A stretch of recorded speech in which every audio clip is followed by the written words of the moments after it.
વલસાડ શહેરના મધ્યમાં આવેલા શાકભાજી માર્કેટને વૈકલ્પિક રીતે તળિયાવાડ ખાતે ખસેડવાની તૈયારી કરાતા વેપારીઓમાં નારાજગી ફેલાઈ છે।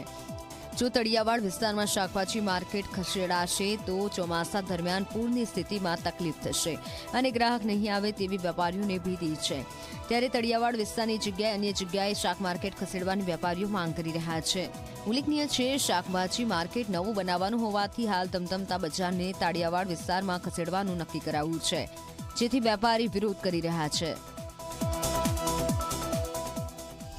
હવે નગરપાલિકા અમને તળિયાવાડ લઈ જવા માંગે છે, પણ અમારા વેપારીઓની ઈચ્છા કોઈની જવાની નથી ત્યાં, અને અમને જબરદસ્તી લઈ જવા માંગે છે। ને એવી જગ્યા છે કે ત્યાં બાજુમાં મોટી ગટર છે, એકદમ 20 ફૂટની મોટી ગટર છે, પોળી બહુ લાંબી ગટર છે કે આ તળિયાવાડ એવો વિસ્તાર છે કે આ ડૂબી જવાય, અમારો માલ જાનહાન નુકસાન થાય। જે અમારે હવે અમે કેવું છે કે રાતના બધો માલ સામાન મૂકીને જ પોતાના ઘરે જઈએ છીએ। જ્યારે મોટી રેલ આવે, ભરતી આવે, ત્યારે આ અચાનક આવી જવાથી અમારું જે બધું પાણીમાં તણાઈ જાય, ઘસડાઈ જાય, એની જવાબદારી કોની? અમને તો તળિયાવાડમાં જવાની ઈચ્છા થતી જ નથી। બધા ના માર્કેટ બીજી જગ્યાએ જો અહીંયાથી જાય તો કેમ કે ગ્રાહક બધા જે અહીંયા આવતા છે આટલા વર્ષોથી આ જગ્યા પર માર્કેટમાં, તે જગ્યા પર ગ્રાહકને અવળું લાગી જાય છે।